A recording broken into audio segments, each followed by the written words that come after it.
بسم الله الرحمن الرحيم. قال إنما أوتيته على علم عندي أولم يعلم أن الله قد أهلك من قبله من القرون من هو أشد منه قوة وأكثر جمعا ولا يسأل عن ذنوبهم المجرمون.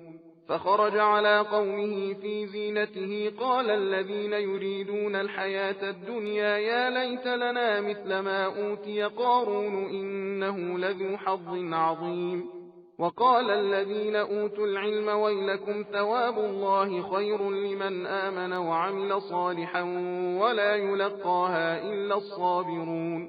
فخسفنا به وبداره الأرض فما كان له من فئة ينصرونه من دون الله وما كان من المنتصرين. وأصبح الذين تمنوا مكانه بالأمس يقولون ويكأن الله يبسط الرزق لمن يشاء من عباده ويقدر لولا أمن الله علينا لخسف بنا ويكأنه لا يفلح الكافرون.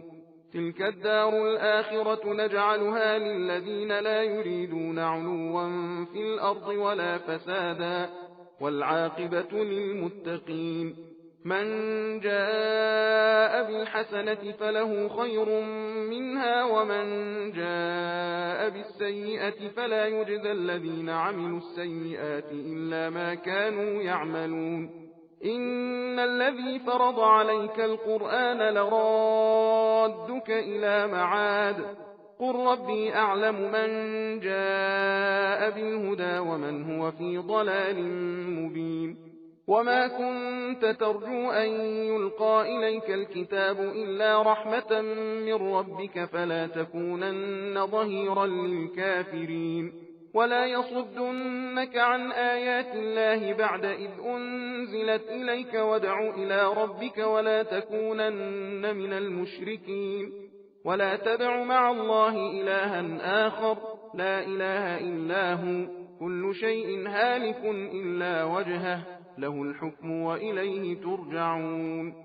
تو قارون کہنے لگا کہ یہ مال و دولت تو مجھے اپنے علم کیمیائی کی وجہ سے حاصل ہوا ہے۔ کیا قارون نے یہ بھی نہ خیال کیا کہ اللہ اس کے پہلے ان لوگوں کو ہلاک کر چکا ہے جو اس سے قوت اور جمعیت میں کہیں بڑھ چڑھ کے تھے، اور گنہگاروں سے ان کی سزا کے وقت ان کے گناہوں کی پوچھ گچھ نہیں ہوا کرتی۔ غرض ایک دن قارون اپنی قوم کے سامنے بڑی آرائش اور ٹھاٹھ کے ساتھ نکلا تو جو لوگ دنیا کی چند روزہ زندگی کے طالب تھے اس شان سے دیکھ کر کہنے لگے جو مال و دولت قارون کو عطا ہوئی ہے کاش میرے لیے بھی ہوتا۔ اس میں شک نہیں کہ قارون بڑا نصیب ور ہے۔ اور جن لوگوں کو ہماری بارگاہ سے علم عطا ہوا تھا کہنے لگے تمہارا ناس ہو جائے۔ ارے جو شخص ایمان لائے اور اچھے کام کرے اس کے لیے تو خدا کا ثواب اس سے کہیں بہتر ہے، اور وہ ثواب صبر کرنے والوں کے سوا دوسرے نہیں پا سکتے۔ اور ہم نے قارون اور اس کے گھر بار کو زمین میں دھسا دیا، پھر تو خدا کے سوا کوئی جماعت ایسی نہ تھی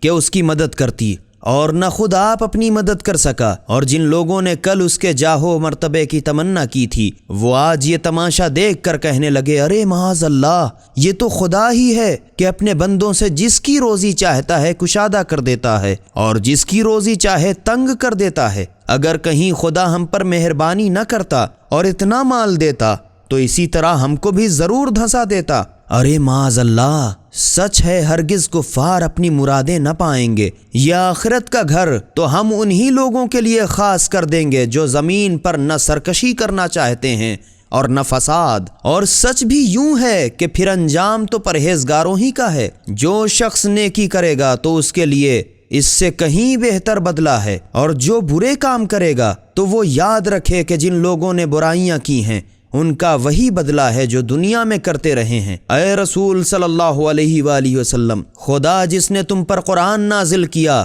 ضرور ٹھکانے تک پہنچا دے گا۔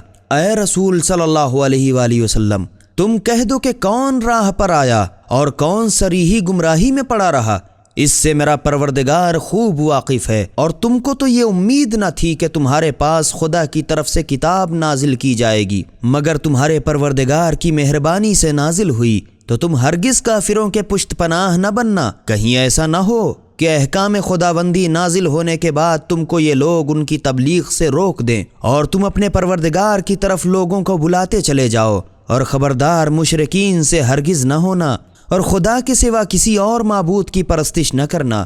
اس کے سوا کوئی قابل پرستش نہیں، اس کی ذات کے سوا ہر چیز فنا ہونے والی ہے، اس کی حکومت ہے، اور تم لوگ اسی کی طرف مرنے کے بعد لوٹائے جاؤ گے۔ سبیل قرآن، ہدایت کا راستہ۔